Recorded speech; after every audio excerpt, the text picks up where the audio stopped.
In this video, I'm going to share some case studies that highlight the incredible work data analysts do. Each of these scenarios shows off the power of data-driven decision-making in unexpected ways. The first story is about Google.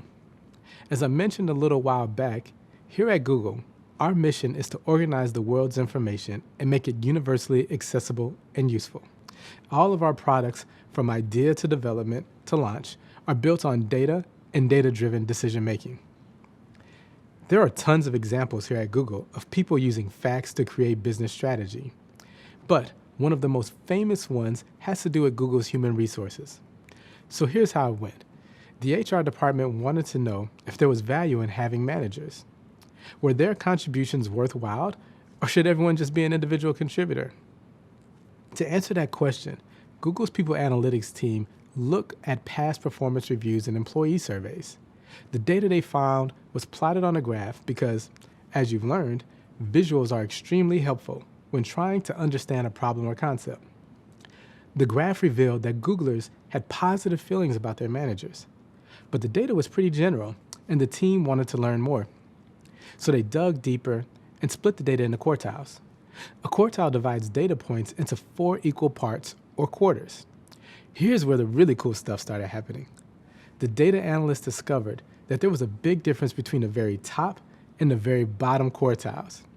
As it turned out, the teams with the best managers were significantly happier, more productive, and more likely to want to keep working at Google. This confirmed that managers were valued and make a big difference. Therefore, the idea of having only individual contributors was not implemented. But there was still more work to do. Just knowing that great managers create great results doesn't lead to actionable insights. You have to identify what exactly makes a great manager. So the team took 2 additional steps to collect more data.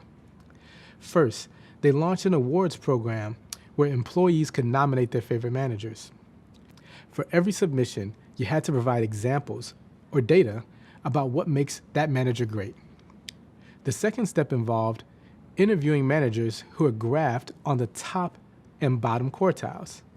This helped the analytics team see the differences between successful and less successful management behaviors. The best behaviors were identified, as were the most common reasons for a manager needing improvement.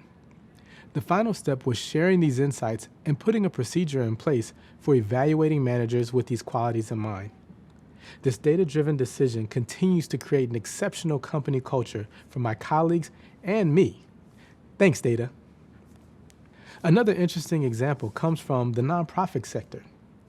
Nonprofits are organizations dedicated to advancing a social cause or advocating for a particular effort, such as food security, education, or the arts.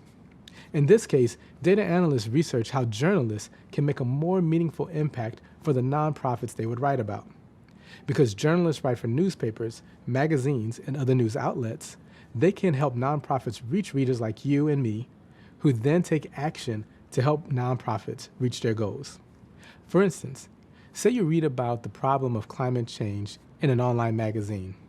If the article is effective, you learn more about the cause and might even be compelled to make greener choices in your day-to-day life, volunteer for a nonprofit, or make a donation. That's an example of the journalist's work bringing about awareness, understanding, and engagement. So, back to the story. The data analysts used a tracker to monitor story topics, clicks, web traffic, comments, shares, and more. Then they evaluated the information to make recommendations for how the journalists could do their jobs even better. In the end, they came up with some great ideas for how nonprofits and journalists can motivate people everywhere to work together and make the world a better place.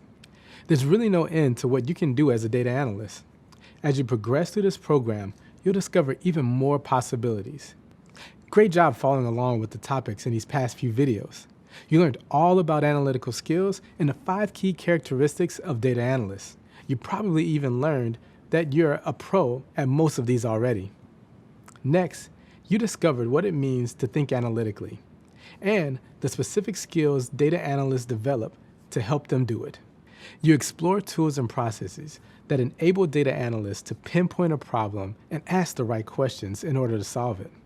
Finally, some real-world stories helped illustrate why data-driven decision-making is usually more successful than other methods.